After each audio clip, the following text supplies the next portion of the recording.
morning, everybody. Happy Sunday. Got my welcome sign out in the back there. So today is Sunday, coming down, and I'd like to introduce you to the church I go to. The name of my church is Sacramento Valley Family Church, and it is the Unification Church. Started by the Reverend Moon back in the 50s in South Korea. Reverend Moon was born in North Korea on a farm. And here is a picture of him. This is later in life. He's on the UC, which is the Unification little magazine here, Unification of World Christianity, yeah.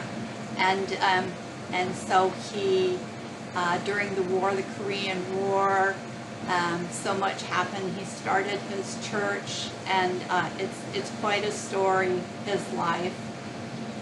But he started his church, the Unification Church, with, pretty much kind of the, God wants, North and South Korea to unite. So if you've ever been asked, do you have a church family, and you've ever wondered, what does that really mean? What does it mean to have a church family? I mean, I was born into a family, and we're talking about, of course, born into a family of your own blood. But we also have spirit, and so we find as we grow and we get older that we react and relate to different people in different ways. Some people we are drawn to, other ones we repel, we attract, repel, and we're like, what's really going on?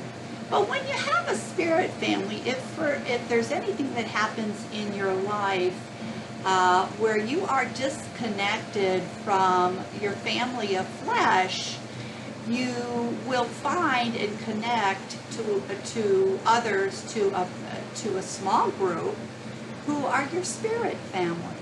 And I was able to meet the Unification Church here in Sacramento, California, through my second husband, Joe, who introduced me in 2008. And it's been a wonderful relationship, small group. And the church itself has not actually found a building yet, a church to practice, and we rent community centers. But it's a lovely group. They definitely feel like family. And for me, that means open-minded and friendly and positive thinking. So thank you, Reverend Moon, for starting this church so many decades ago. If anyone knows, Reverend Moon did pass away in about 2013. So it was about 10 years ago that he passed away at, I believe, 92 years of age.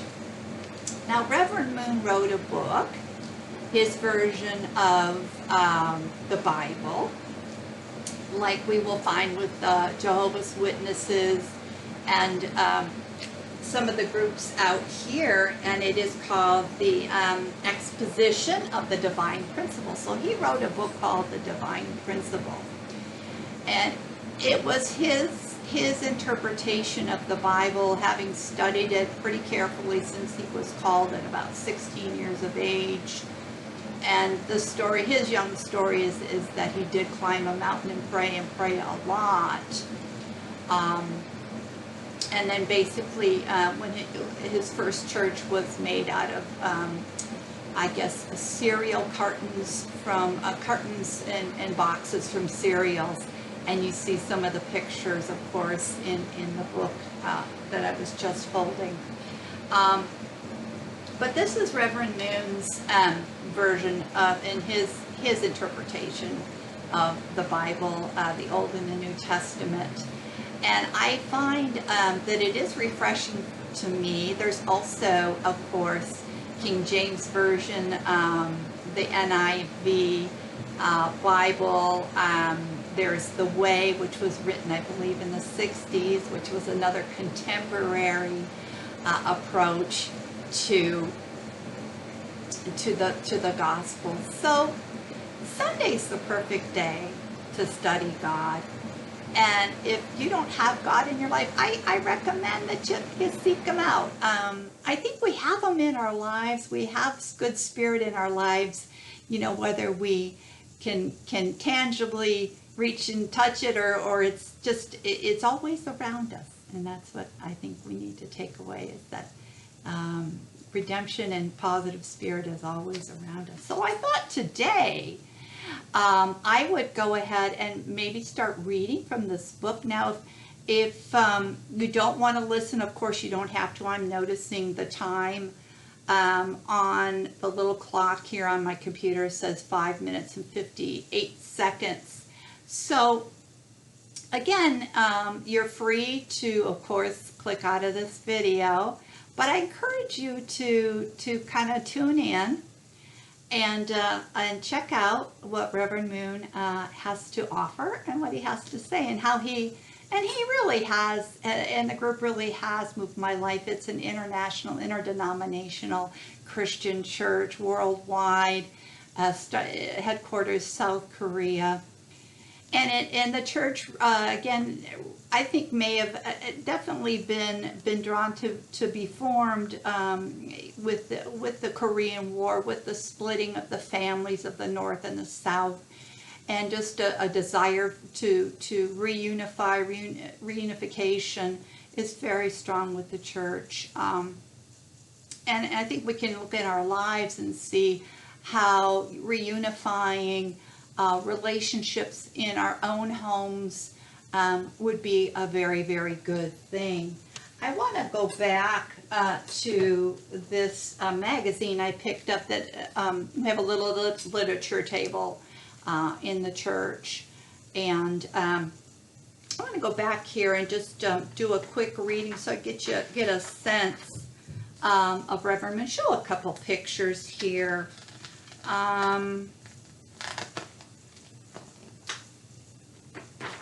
Okay, and here's a life for heaven, and that's our first little chapter here.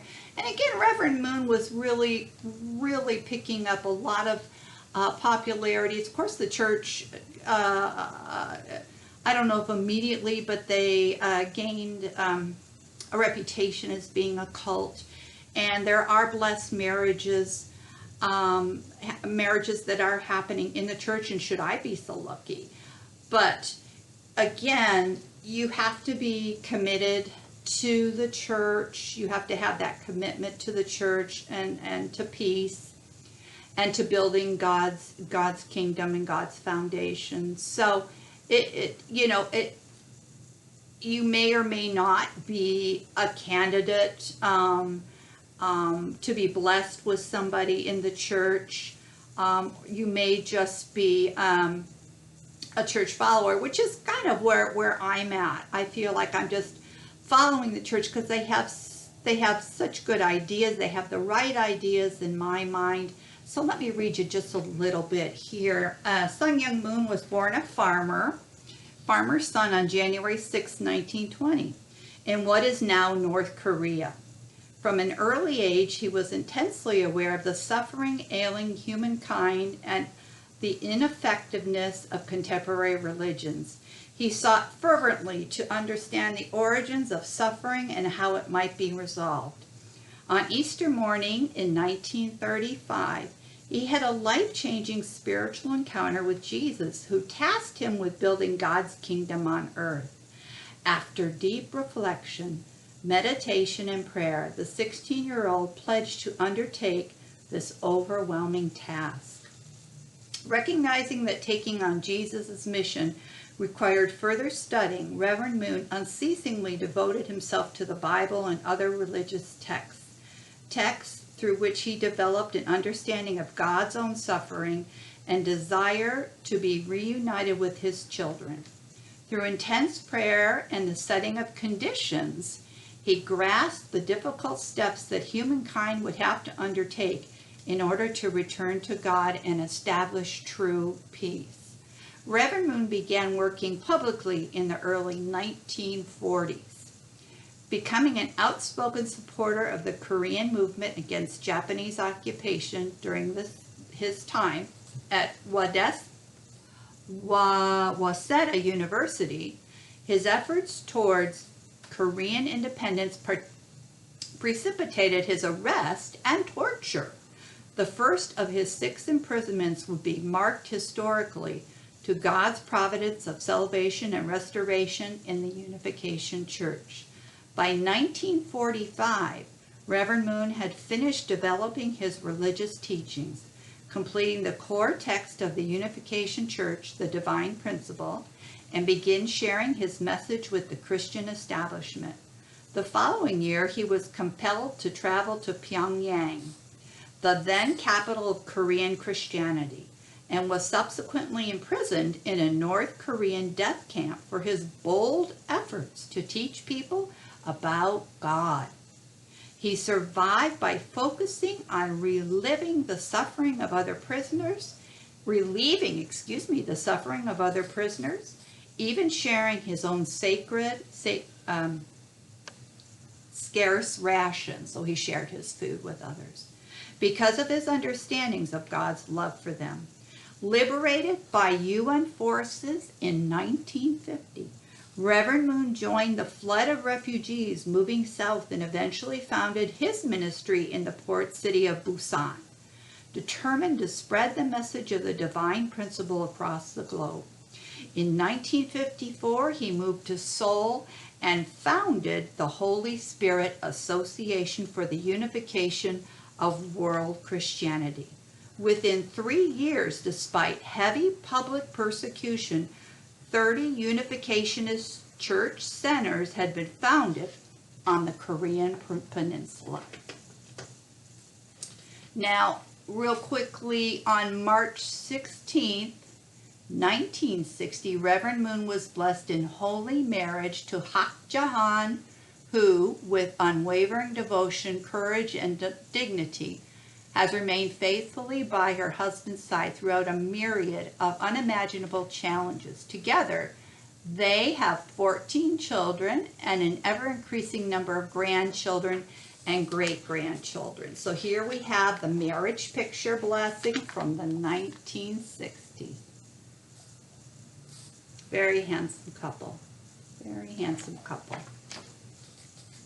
So that is a little story. Let me double check my pages here. Okay, let me just finish. What do we got on our clock? 13 minutes. Okay, let me just finish this up real quick here. In 1971, recognizing America's providential role, Reverend Moon expanded his ministry to the world level by traveling to the United States, where he conducted a series of speaking tours and developed evangelical bus teams to spread his teachings. Within a few years, thousands dedicated themselves to his cause. In 1976, Reverend Moon spoke in the greatest religious rally ever assembled to date in Washington, D.C. Maybe you or some of your parents were there. Drawing in over 300,000 participants of all creeds and colors and calling for revival of America's religious heritage and unity against communism. In support of this cause, the Washington Times newspaper was founded. In 1982, during the height of the free world struggle against Soviet power, President Ronald Reagan said of the Washington Times, "Together we won the Cold War." Today, the newspaper has expanded into a multimedia company tasked with serving the nation as a leading news source. So, Reverend Moon was part of starting that, and I'm just going to show you some pictures here. It's both young. This is Reverend Moon in his late 80s or 90s there, and then we have some younger pictures. And of course, he did meet several presidents, and it looks a little like the Dalai Lama there. Nice, very nice.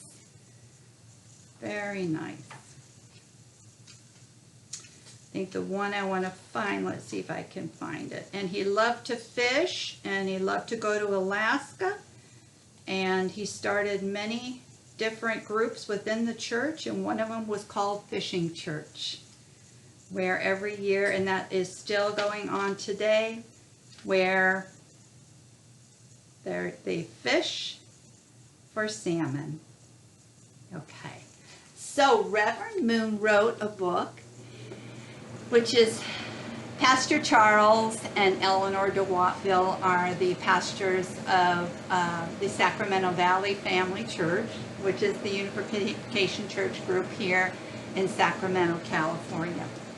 And this is Reverend Moon's Divine Principle. Now, Reverend Moon became an engineer, I believe a mechanical engineer. And so his sense was that science and religion were quite together and needed to be together. And so I think he's right on there. So here is an early picture on the front page there of Reverend Moon. Okay. So again, I'm going to read just a few pages from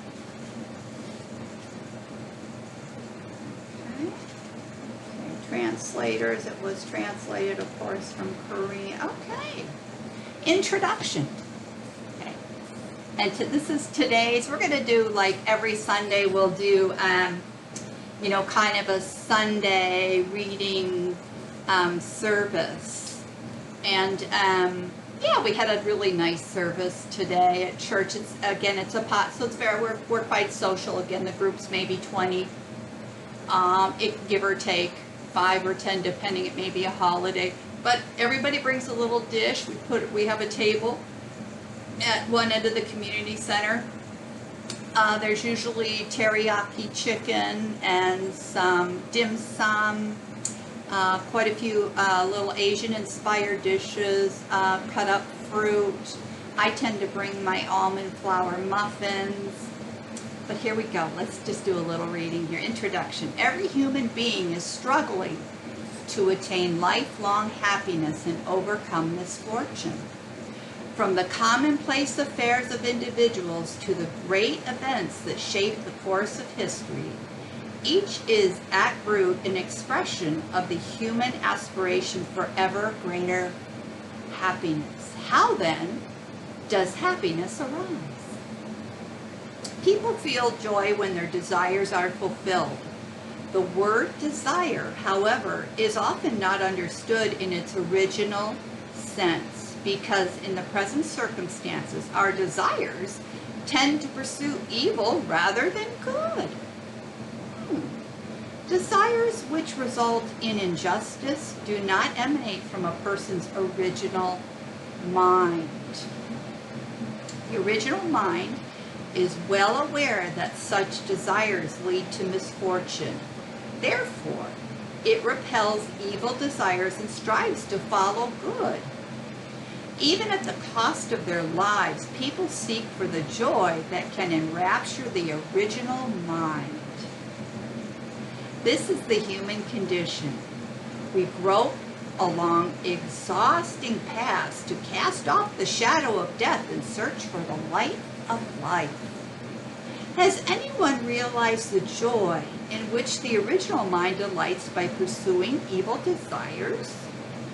Whenever such desires are satiated, we feel unrest in our conscience and agony in our heart. Would a parent ever instruct his child to be evil?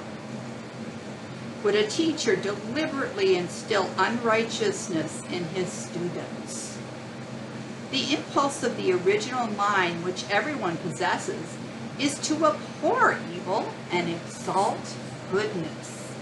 In the lives of religious people, one can see an intense struggle to realize goodness by single-mindedly following the desires of the original mind. Yet, since the beginning of time, not even one person has abided strictly by his original mind. As St. Paul noted, none is righteous, no, not one. No one understands, no one seeks for God. Confronted with the human condition, he lamented, "For I delight in the law of God, in my innermost self, but I see in my members another law at war with the law of my mind, and making me captive to the law of sin, which dwells in my members. Wretched man that I am."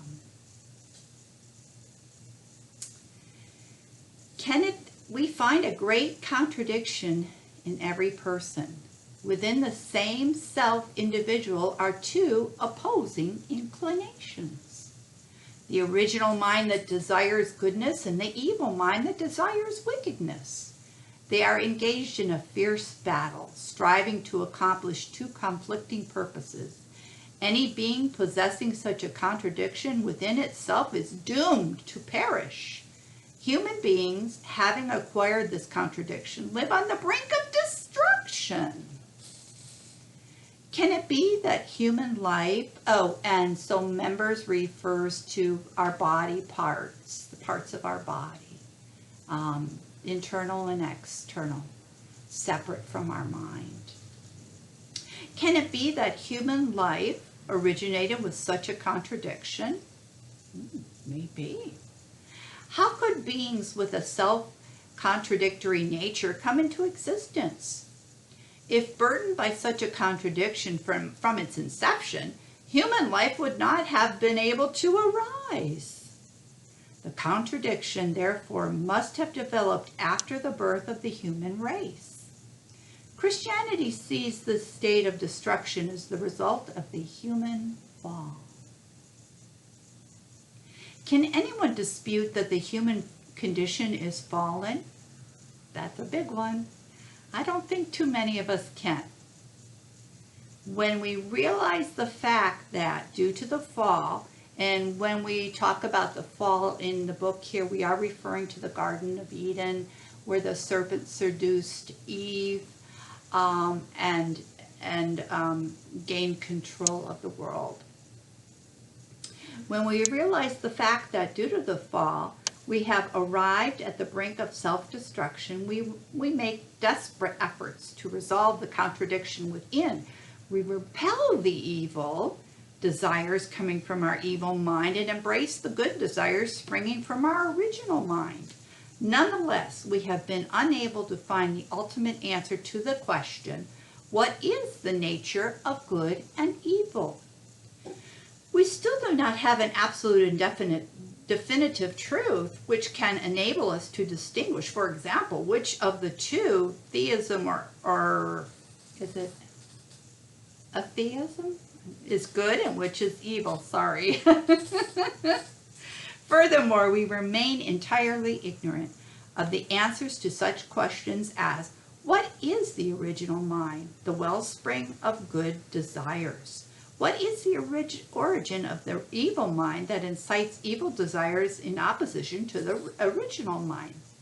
What is the root cause of the contradiction that brings people to ruin? In order to ward off evil desires, follow good desires, we must overcome this ignorance and gain the ability to distinguish clearly between good and evil. Then we can take the path to the good life the original mind seeks.